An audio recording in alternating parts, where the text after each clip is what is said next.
nostalgic a kind, more like the people in the world seeking perspectives with a different life. The kids who share the interest together with a similar kind. Welcome back, episode 31, Hard NOC Life. I'm your host, Keith Chow. We are broadcasting live from the Arrow Cave this week because, or is it the Star Labs? I don't know. It's both. It's Flarrow week here at the Nerds of Color, and I have two awesome people on Hard NOC Life to join me to talk about all things Flash and Arrow, the two CW shows that crossed over this week and blew up the internet.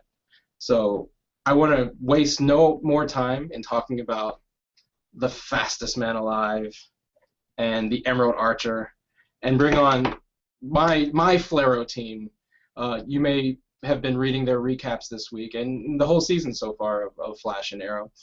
First off, we're going to bring the rookie, the newbie, to the Nerds of Color.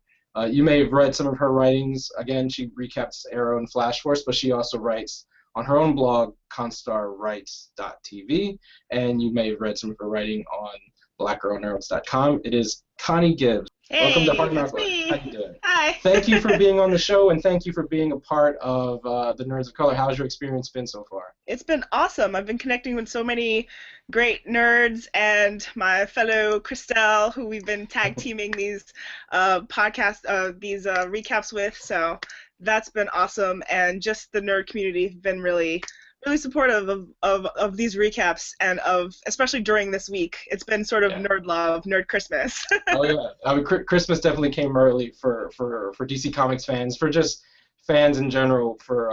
I mean, Flash versus Arrow has been hyped up all season ever since they announced Flash in the last season that was going to be a show this fall.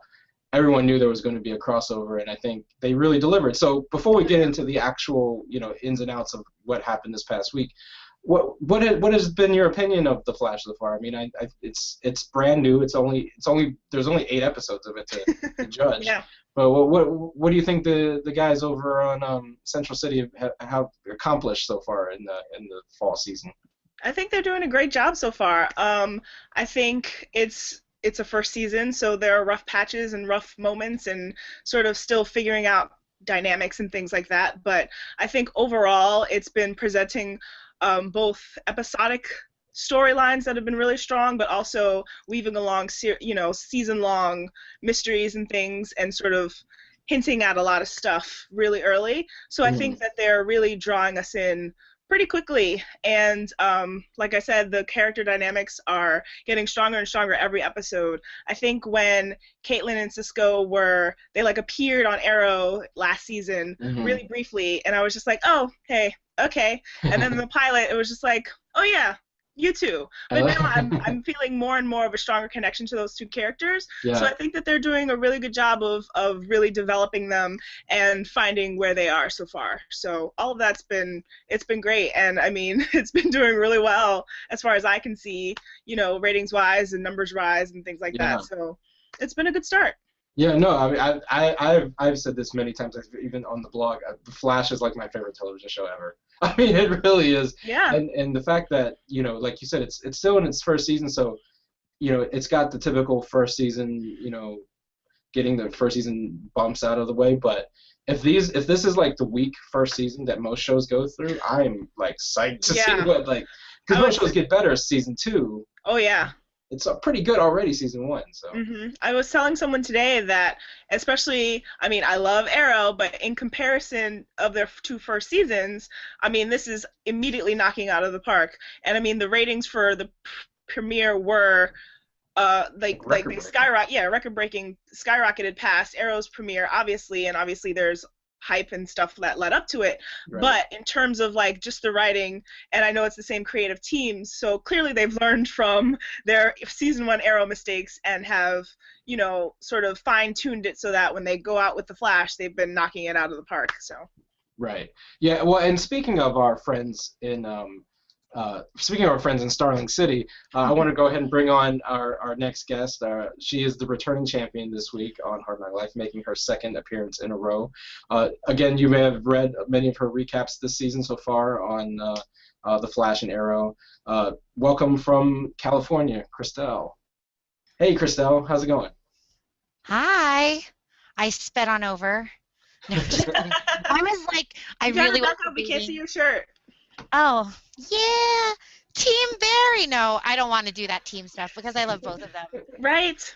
Maybe not equally, but Close it's enough. he's a puppy, so I can't deal with him sometimes. But I love Oliver too. So Well, that's what I wanted to ask you first about Oliver and Team Arrow. Actually, Connie's been just talked about how great this first season of Flash has been. Ollie had a bit of a head start. Arrow's now in its third season. What is your opinion so far of where Arrow started versus where it is now and how it's grown as a show? And what's your opinion so far of season 3 in comparison to even like previous Arrow seasons and the Flash? Now that there's a new kid on the block. Arrow second season, that was appointment television for me. Every single week, that's what I looked forward to, and I was looking forward to a Wednesday, hump day. I was like, it's Wednesday! On Wednesdays we wear green, and I was so excited about, the second season was damn good. I'm not even going to tone down my fangirlness a little bit, but first season not so much. First season not so much, but that's why second season I think it was just a whole new show, and I think it's the same for the third season because that whole Team Arrow is a well-oiled machine right now, and now they're even accepted by Starling City as not here. Do you think they're here? Do you think Starling calls him their hero yet, or they just kind of accept the fact that he helps them out a little bit? I'm not really sure what I think. Yeah. Yeah, I mean, you have Captain Lance has been kind of taken on the Commissioner Gordon role in. Yeah. Definitely. I mean, Green Arrow has always been considered Batman light anyway, right? So. Yeah. Yeah. I don't think this is a world where superheroes don't exist yet, right? Flash is the real kind of. Yeah. First superpowered superhero. So. But I definitely think Oliver Queen kind of runs Starling as its protector, even if his means are a little weird for people, Yeah. Yeah. So now, I guess now that they've dealt with, okay, this is who we are to the city, and this is what we're going to do. They're not doing the list anymore. Now that they realize they're going to help people instead, they're going to catch bad guys. They're not going to kill the bad guys either. They're just going to send them to an island off of China. So they've decided all that. So I think that's why they the writers or the producers had to change the type of show it's become. Now that all of that's established, they can focus on Oliver wants to love. Can he be two people?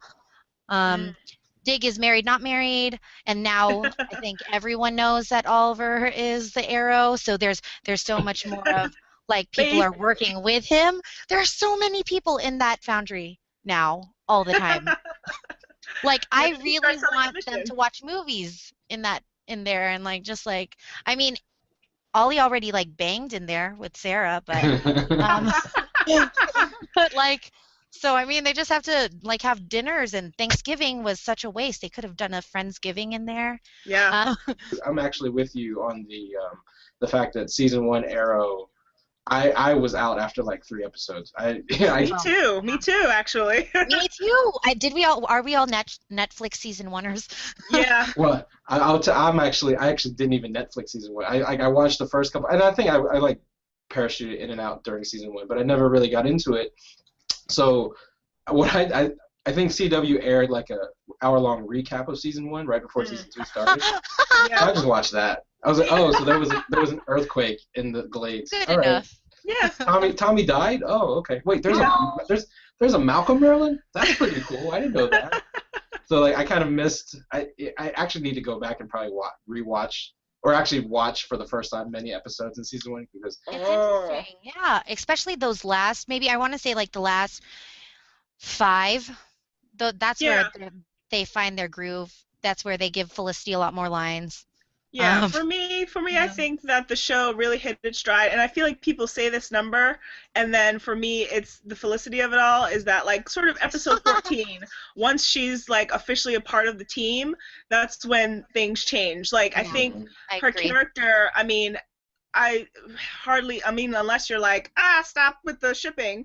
You know, a lot of people do love her character, and she brings a lot to the show just in terms of light and humor and all the things that she brings to Oliver himself, but it's sort of like those are the things that people are connecting with. It was such a dark show, and he's such a dark character in the beginning that I think that her character was needed, and then that immediately balanced the show out, and so more people started watching it, more girls started watching it, and women, and being more interested in that. So I feel like once she joined the show, they sort of found a better balance in terms of, you know, presenting the themes that they wanted to present, and then that way going forward they could still present the other storylines that they wanted with, you know, with more people watching.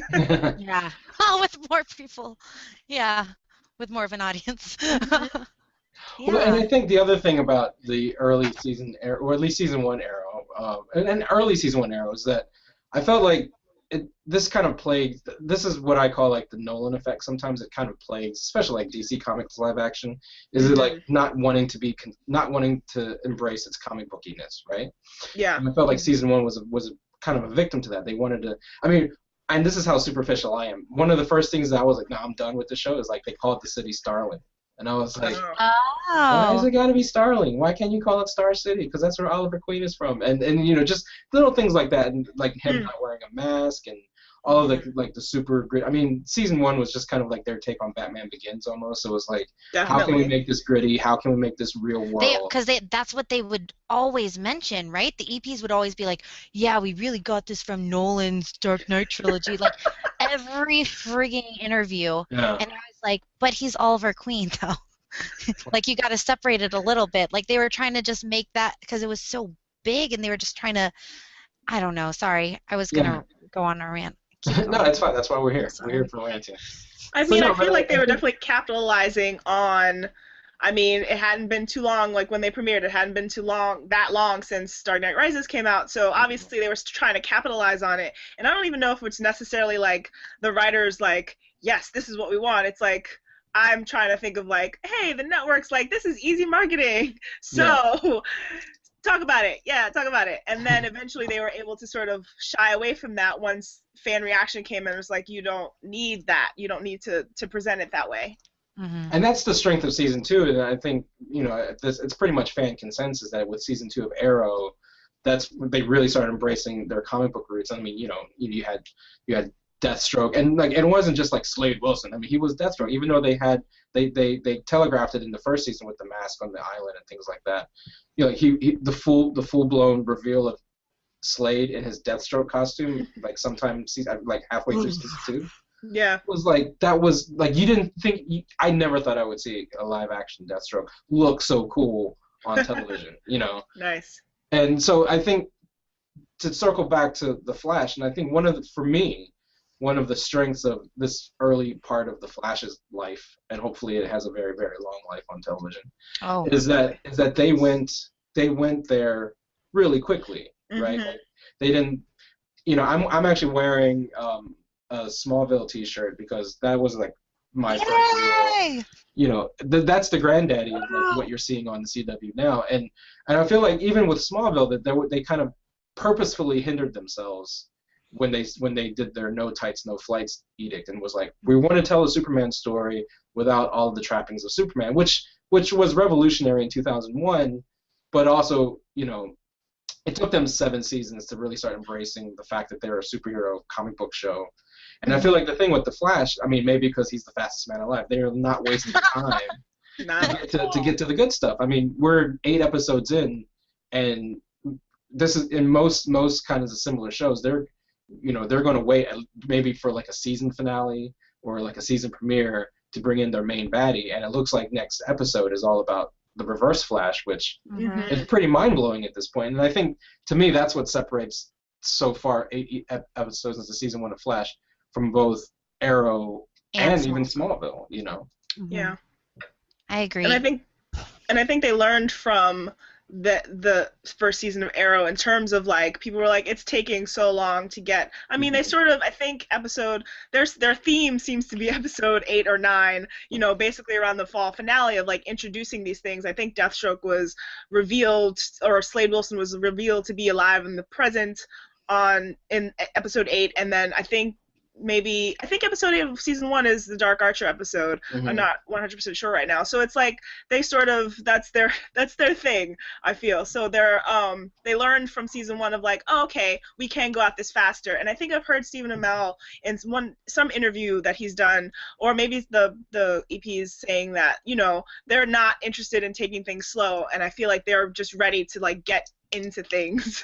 You know, they're just ready to go for it. So And Christelle, you and I have said privately and on Twitter back and forth about the similarities between what we see in the Flash and you know, our mutual respect and admiration for Smallville, and we see a lot of parallels. And can you talk a little bit about what kind of the parallels you see between like what the Flash is doing? And I think because a lot of that is that Smallville didn't take this kind of dark, gritty, you know, it predated Nolan actually, so it had a brighter light, especially those early seasons of Smallville had a very brighter, lighter feel to it. And what are those comparisons that apparently only you and I are subtweeting each other about on the internet that no one else is picking up on? Yeah, I think that's why, because Arrow was my favorite show before this season, and I know that Flash is totally going to beat it out as much as I feel like it's too early to say, but you know what, it's not. Like you said, he's the fastest man alive, and he has quickly sped into my heart and trapped my soul like a yellow man in a suit. Okay. But I think that Smallville was, I said it to you before, those writers are the hugest dorks in the world, because they will say little things like Lois had a dream about a guy in a red cape. Like those little Easter eggs, those are like the things that hint. We know who he's going to be. We know what he's going to become, what he's going to mean to the world. But the characters in the show don't yet. So like those are the things that appeal to me. But then also just the way it looks, the way it feels, it has kind of like that the humor, the levity of it is very like snappy, and it's totally like, it could be cheesy, but it's not cheesy because you're too busy like scratching your eyeballs out because you're so excited about what they're doing on your TV right now. And then I think the other thing that I really like about Flash and Smallville, I guess, is like they're introducing these other super people in the world. I mean, metahumans for Flash, meteor freaks for Smallville, and then that allows every week for Barry to discover like a new thing that he can do, and like there's a new lesson, and like as cheesy as that is, like that kind of TV does work. I mean, maybe we haven't seen it in a while, and maybe that's what we needed again. That kind of this is him step by step learning, and that's just because that's who you see who he's going to become again. I mean, it's going to get old, but I know that Flash is doing a really good job about setting up like what they're going to hit overall as a season, and I think that's what makes it strong, is because I mean that's the way it was in Arrow season 2 when they were setting up Slade and Shadow, and like they were like the island flashbacks and the current Starling City time, they were like just working together, and it was perfect. I think that's what's going to happen with this season 1 of Flash, especially with the mid-season finale coming next week with the Reverse Flash. Well, and I think the other thing that kind of like what Flash does that's similar to Smallville, when you talked about like the metahuman angle, which was similar to the Meteor Freaks angle, where they have this like freak of the week kind of thing, which is kind of a trope of a lot of this genre. I mean, Buffy did it, and all these shows did it. Oh yeah. The thing what I love about the Flash doing it is that these aren't like one and done throwaway characters. That all of the villains so far, all 8 villains, have been actual comic book villains, and that's actually what separates it from Smallville. Because if you look at the first 8 villains in Smallville, they were all just random people, you know, because they were just like students. The Bug guy and Jimmy Olsen Twin, basically, and like Yeah. The coach, the football coach, like they Yeah. weren't real characters, and whereas in Flash, these are active, like it's actually Rainbow Raider, and it's actually Girder, and it's actually Captain Cold, for God's sake, and you know, and some people have complained, and I think that it's partially true, that like killing them off this early is a little kind of not cool, because but some of them, like Captain Cold is still out there, and the fact that they brought Girder back another episode, like it's episodic, but it's also serial simultaneously. Yeah. You can watch an episode and it's and it makes sense, but it also, if you've been following it all season, it makes even more sense. And that's like the perfect balance that I felt back in the day shows didn't know how to do. Shows were either serial, like Lost, or they were episodic, like Smallville in the beginning. Like there wasn't a show that could split the difference between both, and I think that's what's kind of brilliant about both Flash and Arrow, though Arrow's a little bit more serial than episodic now, just because they have so much mythology. But Flash so far has figured out how can we do the Freak of the Week stuff, but also tie it into this larger mystery, of the Reverse Flash, or wherever that's going to go with Harrison Wells and things like that. That I think that just trumps it over all the other shows. But Definitely. And I think that's why they're gaining so much momentum, so to say, is because people could. Thank you. I had to nod at my own. How many speed puns are we going to do tonight? No, the drinking game for those of you watching at home. Yeah, someone tweet us the number so far. So I just think that Flash is only going to get bigger. It's going to be huge. Like with this past week, so many people are going to Hulu that shit so fast. Add that tally mark. But like seriously, like you can jump in and then you'll be able to catch up, because each episode is so compelling too. And I think that's something that beats Arrow out a little bit, I must say. Well, let's get to the Flarrow of it all. Oh yeah, that's why we're here, right? That's a great segue, because Christelle brought up this past week's episodes, and for the first time, we've had Barry's been on Arrow before, and Ollie's actually he was in the Flash pilot, but this is the first time both shows really crossed over and had 2 episodes. It was basically a 2-hour movie if you watch them back to back. Yes. Yeah, and it's amazing. It's the best movie ever. No, I'm just kidding. They should just rename it Flash v Arrow: Dawn of Awesomeness. That's what it's going to be called. Yeah. But Connie, when you think of like that's kind of unprecedented to have. I mean, we've never had this many freaking superhero shows on at the same time. Very true. That we do, well, like, what do you think this bodes for the future of like these kinds of shows? And Berlanti's working on another Supergirl show that is potentially in the same universe with Arrow and Flash. Where do you see like this kind of, is this a precedent for this type of superhero show storytelling? I think so, definitely. I think especially the way each episode individually broke so many records in this past week, just beating out each show's previous ratings, that I think is going to tell the CW, hey, this is something we need to do more often, and then they're going to do it more often. So for me, I think part of the biggest draw is that it wasn't just Oliver in Central City, it wasn't just Barry in Starling City, it was both of their teams that sort of, if you could, I feel like people are upset like with Oliver right now, just as his character. He's doing a lot of mean things and he's yelling at people and he doesn't know how to love, and et cetera, et cetera. He's got some character problems right now. Not like bad writing, just like he's got some issues with himself. But so if you have a problem with him and the way he's been, bossing people around recently, hey, Felicity's there too and Diggle's there too. So it's like, it's something to draw everybody who loves this show over to the other show. And something that my favorite show, like probably of all time, is Angel, so the Buffy spinoff. And so that's another show that had crossovers, but they weren't to this magnitude, really. It was like Buffy might appear on Angel, and Angel might go back to Buffy and say hi or whatever, but it wasn't like the whole team, this is a 2-night event. I think that was also really important. It wasn't just, hey, everybody's going to be on The Flash, and then Arrow's business as normal. It was both, you know, it was a back and forth. So I think especially A to do partnership? the Flash first, yes, a partnership. To do the Flash first, which it's so new, and then to bring the Arrow team over. So if you haven't been watching the Flash, which who are you?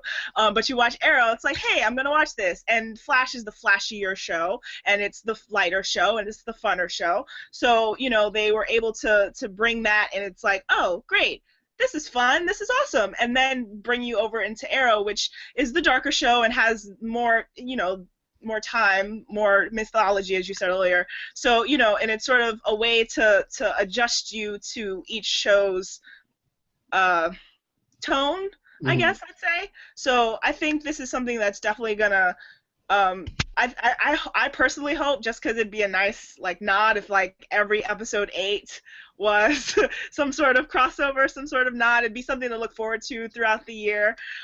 Even though especially episode 8 is a long time from now, but especially when they spin off Firestorm, and when Firestorm debuts next season. Yeah. Triple night. Right? I'm like panicking. Okay, it's fine. We're fine. And actually, that's a great point, because Firestorm was in Flash 108, and that's 208 of Arrow was when Barry showed up, and so it's sort of like, hey, look for episode 8. What's going to be the important character who may or may not have a spinoff later? I can see the Tumblr posts now.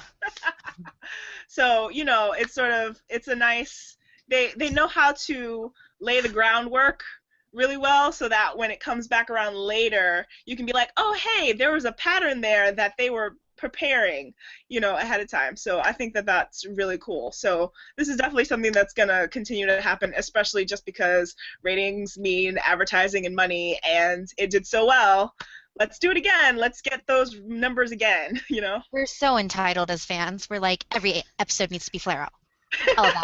Just all of them. I wish. I'm glad they're not. I wish that every episode was a team up between the two groups, but it wouldn't be as good. It would fade out at some point. So well, that's because once Flash. a year on episode 8. Well, because that next year you're gonna have Flyer Storm. I'll figure it out. Flyer Storm.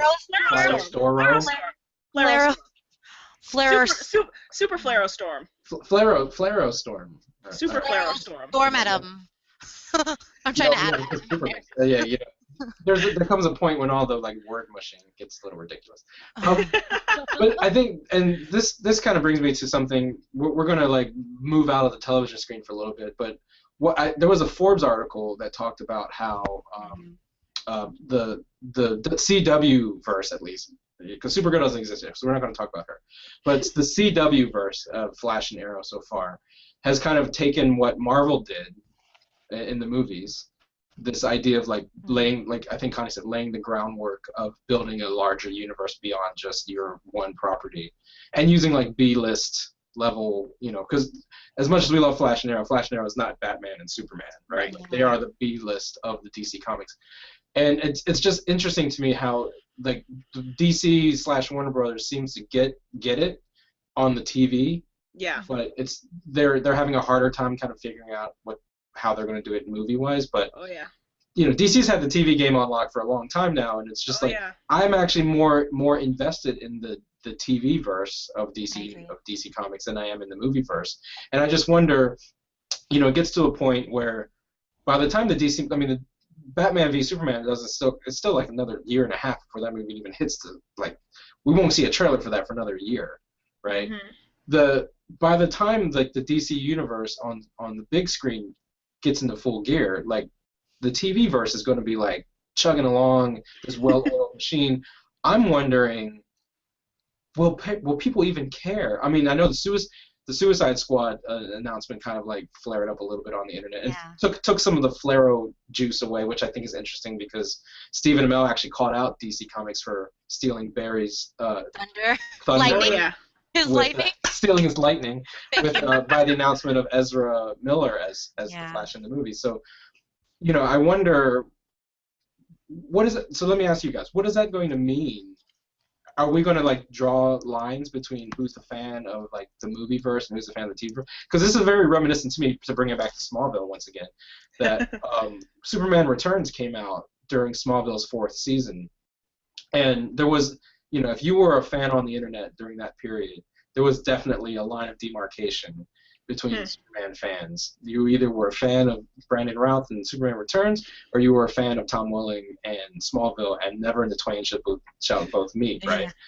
And I feel like, is this going to happen with the DC movies and DC TV shows? Because like the Arrow and Flash have a very hardcore, dedicated fan base, and clearly are doing something right. And you know, 2-3 seasons from now, you know, there's already talk of like, you know, even Stephen Amell is. I mean, what I love about Stephen Amell is like he ain't afraid to stir shit up. Yeah. He's even said on the internet like, yeah, I think you know, Grant should have been Flash, and I think that we should be crossing over all the time, and all this, you know, like where will we be as fans when we have competing live action interpretations of DC characters? And I think it's funny how you mentioned Captain Amell, because he does that with like just like a charming grin on his face, on his beautiful face. But, oh wait, this face? Yeah. I had to plug my signed picture from New York Comic Con. Just had to put that in there. I'll let him stare at you while you talk about him. Thank you. Okay, this will give me life. Okay, so I think it's interesting how you're talking about with Smallville, and how when you were online during, I guess that was 2004, 05, or 04, 05, before Superman Returns. I think it's going to be a little bit scarier because social media back then wasn't big. It was MySpace and the forum boards. But now Facebook has become like, can become a forum board, but then there's Tumblr and Twitter and Instagram even. Like, I think that the backlash of not getting it right, if DC movies don't get it right, is going to be bigger. And I don't know if that will affect anything, but it should. Because I know that in the past there's that line of TV versus movie, and TV stars aren't movie stars aren't TV stars. That's different. We're in the golden age of television. You see movie stars, and I'm doing air quotes for everyone who's listening and not watching. Movie stars, they never went to TV, because if you go to TV, it's down. Your career's over. But now, so many of the greatest actors that we have on the big screen are also on the small screen, because the small screen's not as small as we thought. But I think a lot of the producers, the people, the head honchos that are still in charge of that, don't believe that still. They're still like, I've never heard of this. You can be the biggest star on TV, but the guys who are running the movie show, I guess, they don't care. Like, they don't even know, because they don't pay attention to it when they really, really should. Because that's where because it's week to week. That's where you're getting a lot of the dedicated, passionate viewers who will show up to your local movie theater in droves, you know. And I can't imagine if they were to use like Amel as Ollie in the movies, and Barry or Grant as Barry in the movies. Like, I can't imagine what kind of records they would break, because then they'd get the TV people who obviously watch movies as well, you know, instead of like the just movie people. So I think they're making a big mistake, and I think that there is going to be a debacle, because we're also passionate about our fandoms, you know, and we're allowed to say it because everyone has an outlet now, or a phone or a laptop. So well, that's actually a really interesting point that you made about the kind of separation between TV and movies, and how that line has dissolved. I mean, two examples, right? So what I had said about Smallville, that there were movie stars and there were TV stars. Well, now Brandon Routh, movie star Superman, is a supporting character on TV, and he's actually doing a way better job as Ray Palmer than he ever did as Clark Kent. And I'm not saying that as a Tom Welling fanboy, but anyway. Yes, you are. But okay, moving on. but the converse of that, it was recently announced a couple weeks ago now maybe, that the director for the Wonder Woman movie starring Gal Gadot is going to be Michelle McLaren, and she is not a known movie director. But she is well known, well respected as a TV director, right? Doing Game of Thrones, The Walking Dead, and most critically acclaimed as Breaking Bad. She directed some of the best Breaking Bad episodes. So you're right that we are no longer in a separation between movies and movies and TVs have blurred. You have TV stars in the movies and movie stars in TV and vice versa. That Red blurred? Okay, sorry. no, red bluebird blurred. Yeah, it doesn't matter. I'm gonna always constantly keep bringing it back to this guy. No, but so why do we have to separate movies and TVs? Because I think you're right. One of the arguments that people always made about bringing the Smallville cast to the movies was that people are tired of origin stories. You know, if they did like 4.5 seasons and then did straight into movies, you avoid the origin story. You can go right into an established Superman movie. Same thing with Ollie and Barry's. Like, why would I want to tune in? Why would I want to go to the theater to see Ezra Miller do everything in 2 hours that Grant Gustin did 4 years ago? Right? Yeah. Like, I've already been there, done that. We already have a modern interpretation of Flash. Why do I need to see it all over again? So. And literally, you'll go to the movies, see that movie, and then go home and watch The Flash on Yeah. TV. Like, that's what's gonna happen because, I mean, someone on Twitter said today that it's like, wouldn't it be a great time to announce renewals for both of these shows after such record-breaking numbers? And so, but it's like, at this point, it seems nearly guaranteed that both of these shows are going to go to a next season. And then, you know, hopefully a season after that. And I guess that's the sort of time frame for, you know, especially like the Flash movie or, you know, at least Batman versus Superman. So it's like, it's exactly what you said. It's like, why... I forget where I heard it before, sometime recently, where someone was like, look, you go to, a lot of former movie stars started on TV, and then it's easy to get, and then they went to movies. Like Will Smith especially. So it's like, you have, because you watched him on 6 seasons of television, so you're willing to spend that money. You know, you're extra willing to be like, hey, I know you, I trust you as a character, as an actor, to know what you're doing, so I'm going to spend my $15 to $18. It's so expensive now to go to a movie. It's like, why wouldn't you take the TV people and use them, because that's already an established fan base who, I mean, I spent money on this show already. I would spend more money to see it in a theater, you know, with the characters that I know. So I'm personally fine with separating the universes, because I don't necessarily think I love the Marvel movies more, but I don't necessarily think the crossover between movie and television is necessarily working for them. So I'm fine with the separation, but it's still the idea that if they did happen to do the same, like if someone were started with Agents of S.H.I.E.L.D., have never seen any Marvel movie, and they love this TV show, and it's like, hey, I know that character. I know, right? Like a weird, anyway. But it happened. Say it happened. They, you know, I like that character. I like Coulson. He's going to be in the next Avengers movie. Great. I'm going to go see that. It's an immediate marketing tool. It's an immediate, okay, I got $20. I'm going to go spend it on a character that I already like in a universe that I already like. So it's just an interesting idea of like, oh, we're going to have the Flash movie, and then you're going to go home, and it'll be Tuesday night, and hey, the Flash is on. This is a weird juxtaposition of like different interpretations of this character. Yeah, I think it takes you out of it. So I don't know. I don't know how it's going to be when that time comes. And speaking, you said like you talked about the renewal. Can I call it right now? I, Christelle, am calling it that they're going to go for the 10 seasons. They're going to reach that newspaper headline that Wells is always like creeping, right? I hope so. touching in his secret room of requirement or whatever. I feel like that's what they're trying to lead up to. They're trying to lead to, you know, the red skies, and because it said 2024. Yeah, it's 2024. Oh God. I know. Okay. I know. But it said like April 2024. April is season finale season, so I mean, I'm calling it. Christelle. That's a bold move on their half to say, hey, 10 years from now, this is what we want to have happened, or this is something we want to touch upon, and that's an amazingly bold move. I love it. I love them for it. It's just like, look, this show is going to be awesome. It's going to last as long as Smallville did. It is going to...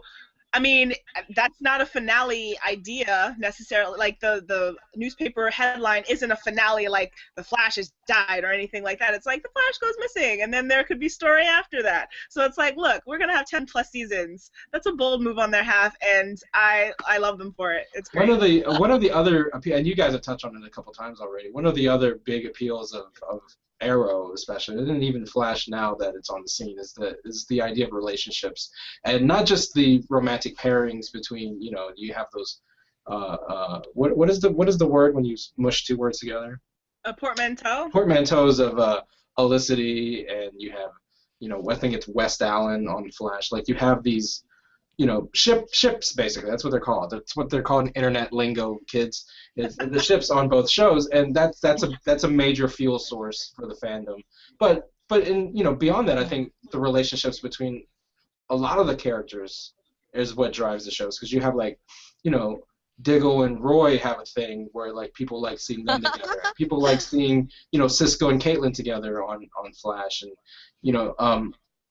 and something that Christelle coined this week, Snow City, which is now a thing I want to happen so I am bad. all about it. Is Oh my Caitlin and Felicity doing a show together? Like, talk about that. Talk about the strength of the relationships between the characters, not just like the superhero action, but like the kind of human action on the show.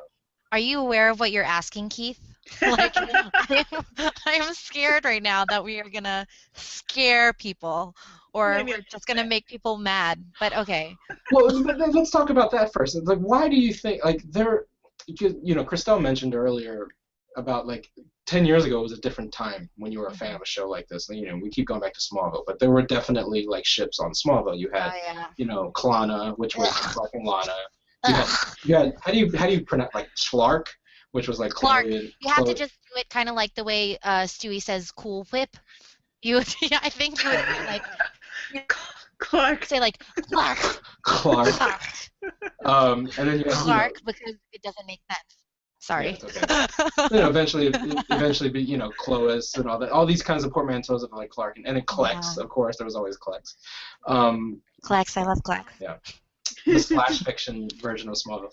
But that, but like you said, back then, even on the internet, you only had message boards, and if anyone ever visited, like, Krypton's site or Superhero Hype in, like, 2003 or 2004, if you said, like, there were definitely certain people, if you said something bad about Chloe, that would literally rip your eyes out. But but the difference is that didn't happen unless you actually physically went to those message boards.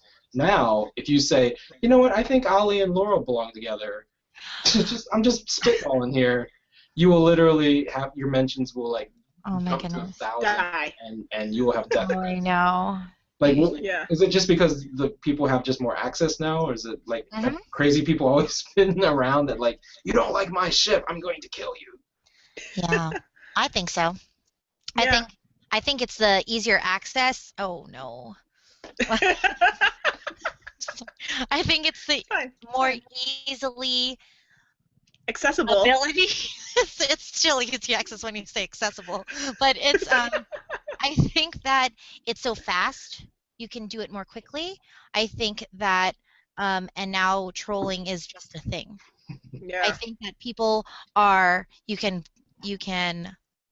argue if they're more brave or if they're more cowardly, because they can say things and hide behind those Twitter handles. They can attack people based on what they want. But I think that everyone's always been crazy. But we had no one to talk to. We didn't have the thousands of people to interact with. But I mean, because when I was watching Dawson's Creek, I shipped things and stuff. But I just tell people, that's all. That was different. Yeah. Oh, yeah. I like wrote it in people's yearbooks and stuff. It was bad. But I just like have a great summer. P.S. Pacey and Joey belong together. But I just think that shipping, I think that it's something to root for. It's a long-term thing. It makes it's a reason to invest in the show. Oh, definitely. And yeah, and I think that that's why I feel like that's a huge reason Arrow got so huge, is because of Olicity. Oh, yeah. That chemistry, and we literally made it happen because it wasn't supposed to be that way. It wasn't. I think that also gives us like a weird, scary power that we're like, we can change things, and we can this is what we're gonna do about our lives. We're going to make this beautiful blonde nerd be with the hot kiss. like billionaire, yes, smush them together. Like, and we did that, and like you can see it happening now, and that's probably because they sent a whole bunch of awful things to to the writers when they made Laurel and Oliver be on screen together. Probably, I don't know. Yeah. Which I is think there's sad. something to be said about, like, there are people who are in, a lot of trolls are sort of singular people, but when you're a troll in the majority of the fandom, it's a very interesting thing because it's like you have people on your side, and Yeah. I don't always, like, there are levels of fandom, even of things that I agree with, where it's just like that's too far. So it's like it's always a balancing act, definitely. But when you're on the winning side, the majority side of like, hey, I ship Felicity, I think you should, like people who say awful things about, Laurel, or, and unfortunately bringing that to the actors on screen, it's just like there's a line and people like to cross it. So I think, but it's definitely something to be said about like being on the majority side and still being able to voice your opinion and then have people back you up, and that sort of emboldens people a lot too. Yeah. I think that has been the case, and I think it's just more apparent nowadays because, like I said, because of the immediacy of Twitter and Tumblr. That because I feel like even again bringing it back to Smallville, even the writers then kind of acquiesce a lot to some of the fan base as far as like we're going to give more stuff to Chloe because she has such a huge following on the internet that we're going to make her do more stuff because people like her so much. Not that there was anything wrong with the character, but just like. There was definitely that was a reaction to the fans, right? Yeah. And where like Felicity is kind of like the 21st century version of that, where there was never when they brought her on, there was never like, oh, we're bringing on a new love interest for Ollie. Never, yeah. Like, we're going to bring on a new character, and then they just. I mean, it's one thing to kind of react to the chemistry the two characters have, because I feel like that's what's happening on Flash. It's like, Patabacker and Gustin have really good chemistry together. We're going to give them more scenes. But if you say Snowberry on the internet to the wrong people, you're going to get 30 mentions on your Twitter about like why you're wrong and West Allen is Endgame, and like, whoa, who's talking about what? Yeah, it's happened. It has happened already, but I can't help it. I'm sorry. Keith, are you trying to tell me not to write about Snowberry? I know you ship it. You mention it way more than me, I feel like. And you are just trying to redirect that towards me. No, and it's about like, I mean, it's one thing to notice chemistry between actors and things like that, but is there like a danger, not physical danger, but is there a danger to like your storytelling where you start like there's a limit to fan service, right? Like yeah. I mean, that's part of my problem with Gotham. I feel like Gotham is just all fan service without any meaning, I think there's something in something that I appreciate about the writers, though, is that sure, they're giving us a bit of fan service, but I think it's more in terms of like they realize what's not working and are adjusting to it. I don't think they're completely giving us everything we want, or else there honestly would be no Laurel. But they're finding ways to compromise. And so I feel like I don't like stories where, and this is a whole different conversation, but the How I Met Your Mother finale sort of made people upset because the writers were so set on one pairing being together in the end. This is what we decided season 1, and we filmed this, and like this is law now. And I don't necessarily like that because the fans reacted to different things in different pairings, and so that shifted. They went with it. They shifted the story along with that. It's just like, okay, and then they immediately yanked it away. So I feel like what I like about the Arrow writers and what they did with including Felicity more and more often, and then making her part of the group, and then making her the love interest, is that they're not afraid to adjust their storyline for things that aren't working, because just because it's fan service doesn't mean it's bad, I guess, in some ways. Levels, of course, but it's like, okay, great, so this is what you guys are reacting to. Hey, we see it too. Okay, let's go with it. And they're not giving us everything we want, but they're willing to compromise. And I think that that's something to be said about storytelling, because TV and you hear this in theater a lot. It's like the audience is something that you react to, and that emboldens yourself as an artist for writing, for theater, acting. I've heard that a lot too, for stage acting. So it's like the audience is very important in a lot of different art forms, especially for television. And it's like you should be able to, listen to your audience and give them more so that they give you more, and then you give them more, and then things like this week's Flarrow, extravaganza happened, and it was awesome, and everybody's happy, So it's like there's a certain level of like being willing to compromise that I appreciate. I also think like if you can use that opportunity, like fan reactions to a certain character, and use that opportunity to help build up that character better, also works. Because and I feel like that's the writers of Arrow are actually trying that and accomplishing that, in my opinion, at least with Laurel this season. Because I agree with most fans in their interpretation of Laurel for the first 2 seasons. I found her a really contemptible character, and she was annoying and she didn't make sense in the context of the show a lot of times. And but I feel like they've actually made a lot of strides.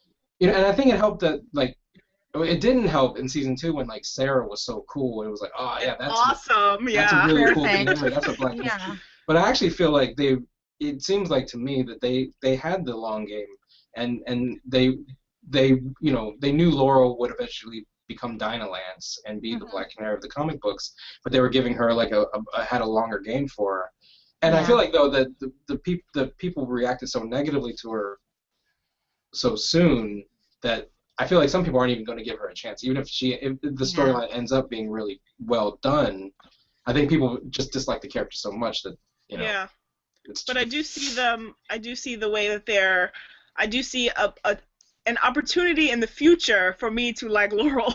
It's not necessarily. It doesn't have to be right now, but they're building to it. But they're building to it, and I feel like it's the same sense of, they've made this comment a lot of season 2 was Laurel's island, but I feel like she's not off her island yet, and it's sort of like if we met her 3 years or 2 years from now, it'd be like, oh, her flashback story would be seasons 1 through 5 of Arrow. It would be, we'd be watching her and we'd be like, why are you so dumb? Why stop doing that? But she'd be making strides going from that point forward, the same way that we sort of look at flashback Ollie like, what are you doing and what's wrong with you? And we criticize his character in that same way. So I feel like we're watching the show as if we started on the boat and it crashed for Oliver. It's like, imagine if we started the show from that point as opposed to 5 years later. So I feel like that's what we're going through with Laurel, and we just haven't gotten to the point where we like her yet, but I feel like they're heading that way, but it's just going to take a while, and I feel like at this point, last season not so much, but at this point I'm willing to watch that grow. So let's get back to this last week and again the kind of the precedence of having these 2 shows. What made Flarrow so awesome? What if you had to name a couple of things from each episode from this week? What made you fangirl squee? I like that the tone shift of each show. How I love how when Team Arrow got to Central City, Dig, first of all, show stealer, Dig all of a sudden wasn't just right, Ollie. I'm crossing my arms for the listeners. I'm crossing my arms. Yeah. But they were fun. They were lighthearted. They they were tropier. I mentioned that in my recap. But they were character-y, if that makes sense. And it's nice to see them not always, we're gonna die. All of us are gonna die. Our loved ones will die. They're we don't know anyone in the city. Let's just do it. But I think that was really cool because then when we went to Arrow, and they're more of an emotional journey now. I think that it was important to have Barry there. He got to reassess the way he's acting in Central City, but then he's also there to help Oliver out by having him realize that he's awesome. What is it? That scene where they're just having their heart to heart. Like, I think that was I one think of you're the full of most crap. important. Yeah, but like, what was up with Oliver trying to give him love advice? That was The that was last person. The last that person. was so dumb, and I'm glad that they kind of semi-addressed it. Like, they didn't really say like, "Oh, but you know what? I'm gonna try anyway." But I think that Barry kind of nutted up and was like, "You're not always right about stuff." And Yeah. I hope that like kind of accounts for his love advice too. But and I Yeah. like Cisco freaking out over the both of them together. I love when he like held up his camera. Yeah, and Kate was like, "No, stop no, it. no, no." Stop it. I know. I was like, "No, but he is us. He's totally us." Okay, sorry. Um, How about you, Connie? What were the highlights, the standouts for you on Flarrow? I mean, the Flash this season has already had some great special effects, but there were some extra like really great action moments. The Flash versus Arrow fight was just amazing. Like just in terms of like they were both using their best moves, I guess. It's just like Barry went up the building and he had a arrow that like exploded behind him and stuff like that. Like just the special effects and like the funnel and just like being able to see it was really great. But also it shows you so much about their character. I loved being able to like really get an insight into who Oliver was. Like we already know that he walks into a room and like cases a joint and like sees all the exits and stuff, but it's never been so explicitly stated, and it's just like, yes, this is who you are. This is who you are as a person. And I think we just learned just a little bit more, like we learned a little bit more about his process, and he doesn't sleep because he's constantly like alert and like looking around at things. So just being able to learn more about each character, you learn more about a character, especially in an environment they're not used to, I feel like. And so I feel like that was a really great thing we got to see. So I mean, I don't know that much about these characters as comic book characters. I know them from this and any live action and whatever I've learned from other fans, but I feel like people have been in the first few episodes of The Flash sort of concerned about Barry being so like emotional all the time and not really showing his like lighthearted, sarcastic side. And I feel like he's really like kicked it up a notch in these last few episodes and like been able to like just even the episode before or a couple episodes before when he was being mugged, it was just like, hey, I can do this and I'm showing off and I'm running around and this is great. And I think that there was a lot of that in these episodes where he was able to show that lighthearted side and sort of more cartoony side of his character and like being able to just joke around and show off all the time. And I think they're showing that more and more of like, hey, he's a guy who has superpowers. Why wouldn't you want to show them off? But especially in contrast to Oliver, if Oliver had superpowers, he would not do the same thing. So it's just like their dynamics was really fun to see. We come into these two episodes with Barry sort of still looking up to Oliver as a hero, as a mentor, and things like that, and so they come away sort of more on equal footing, and I really like that as well. It gives Barry like a notch up of like, hey, I'm one of the heroes now. I'm one of the superheroes. I'm officially in, and just the way that they were able to learn from each other was really fun, and the banter and the way Oliver smiles when Barry's around when he's not suppressing it was just really nice to see, because we don't get to see him smile all that often. And I mean, I feel like Felicity is the second character that makes him smile that much, but like Barry and Felicity are kind of the same kind of person, so it's like, of course Barry would also make him smile that way. And it was just nice to see, and it's just like, I appreciate the grittiness and darkness of Arrow, and then being able to go to the Flash and have that brightness. I like that contrast and things like that, but I hope we get a little bit more smiles going forward on Arrow. And I think that this was a great way to introduce that. Yeah, and this was a great way to introduce that to these characters. So I really enjoyed that too. One thing that I appreciated from the crossover was that even though you can enjoy them together, they also work as individual episodes. And the Flash felt like a Flash episode with the Arrow on it, and the Arrow felt like an Arrow episode with the Flash in it. And it wasn't necessarily like, you didn't have to watch the Flash episode to appreciate the Arrow episode, and vice versa. And I like that. What I really liked was when Oliver shows up in the Flash, and you hear like the remix of the Arrow theme blended with the Flash theme, and then the reverse happens in those title cards were amazing. I love the title card magic that they pull to put them together. It's just like, oh, when I saw the Flash one, I was like, wait, the Arrow has a different title card. It's going to be something different, and I like that they were able to sort of use the existing title cards and like flashify them or arrowify them. It was great. So no, you're right that we can't expect something like this all the time, and that's what makes it special. But it definitely was something special as far as what it meant for the shows and what it meant for the fans, and you can only like step up your game next season if you want to top that, and maybe like we said teased earlier, maybe there'll be a Firestorm series next season that can, and then you have Supergirl coming down the line that can add to the whole Arrowverse or CW verse or whatever you want to call it. So I'm sure we could talk about both shows and we are all for the rest of the time. But let me kind of end on this. And if there's one thing you would change about both shows, like what do you feel is not working? I mean, because clearly you guys love Flash and Arrow. But Connie, if there was one thing you would change about Arrow and Flash, what would it be? And you can't say, get rid of Laurel because you already said that. That already explains my position on that. No. I think something that I was thinking about today and is was sort of might be discussed in our roundtable discussion post that might be coming up soon. Maybe already on the internet. Who knows? Who knows?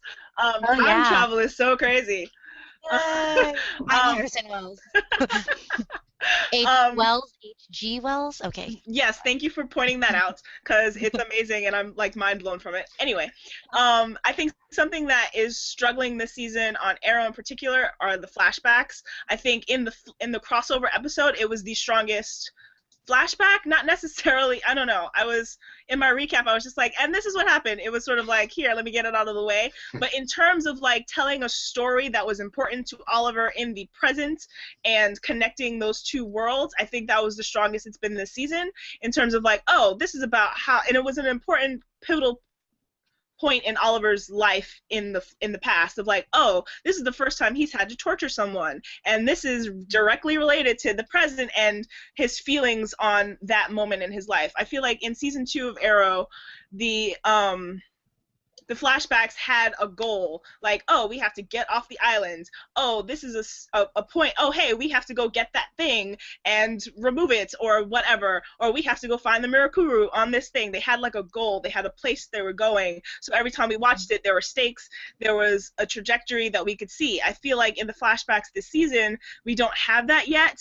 And, I mean, it could of course be coming. But right now, he's sort of just living and hanging out in Hong Kong and shaving his beard but not cutting his hair and just things like that. There's no place that we're going in the flashbacks, unlike the present, which we have, okay, so we have to deal with Malcolm and we have to deal with Ra's al Ghul and we have to deal with Canary's murder and we have to meet Barry. Like, there are things that are happening in the present, but in the past we don't have that same trajectory or goal to give us anything to sort of root for or hope for while watching the flashbacks. So I feel like that's the weakest thing this season, but thankfully they're making up for it with the story in the present. So that's sort of the thing that I would say about Arrow. I'm trying to think of Flash things, but Flash is perfect. Flash things.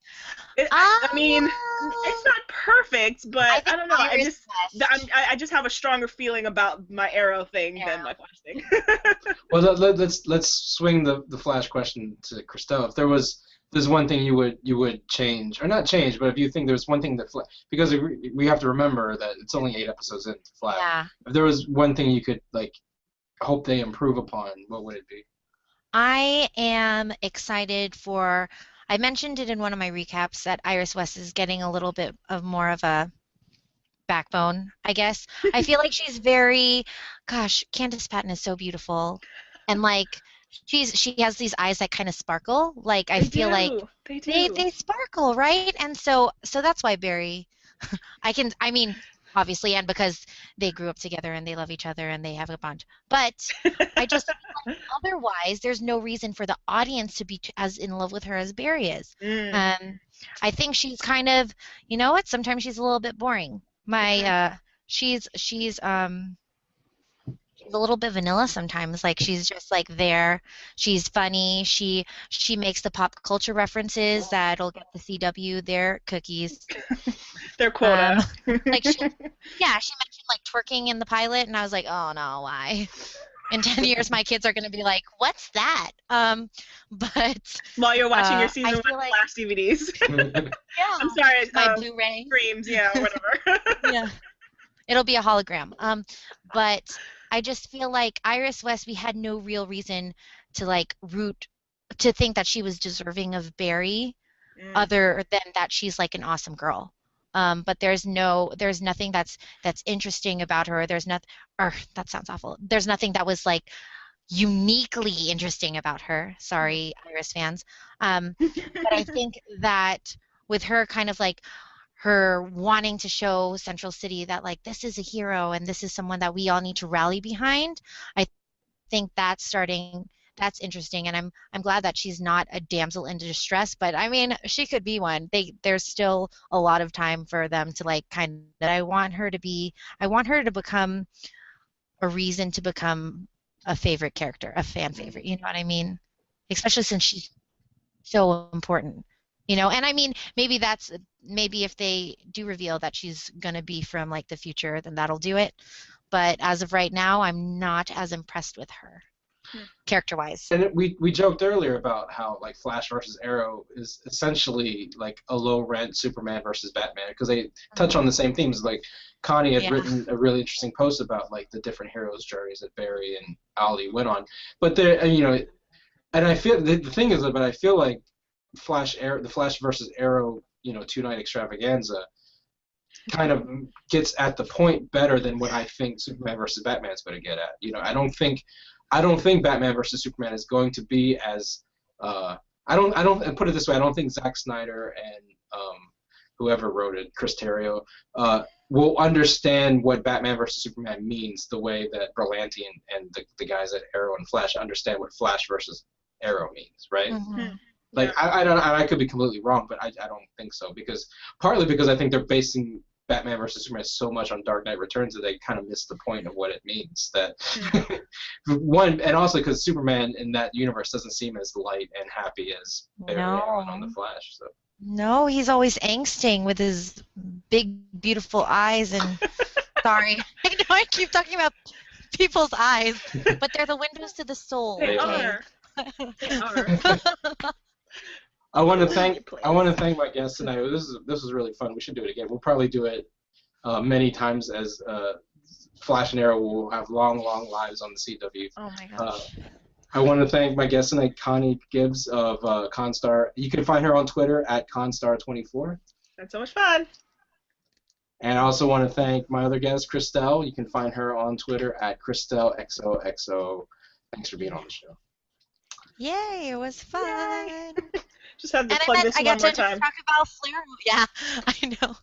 Like, So we've established that I'm Flash and Connie's Arrow. I'm wearing my Felicity shirt. Where did my pen go? I have my red pen. I know, red pen. It was red. But red is better than green anyways, right? Is that what Cisco said? I don't know what he said. Yeah. Yeah, he said something like that. And I was like, oh my gosh, Cisco's the best. I'm your host, Keith. You can find me at The Real Chow on Twitter. And thank you for watching Hard NOC Life. I'll see you next time.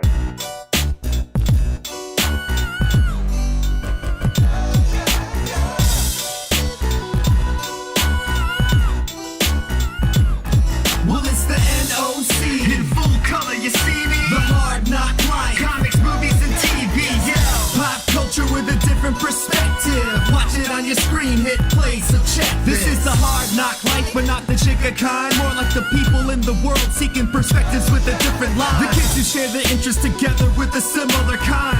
When they said John Glover for Spider-Man, they didn't mind. The activists, directors, comments, and the lectures. Fanboys, professional artists, and professors. Maybe a nerd who's just like you, talking about the lot of things that you like too. So I invite you to the NOC.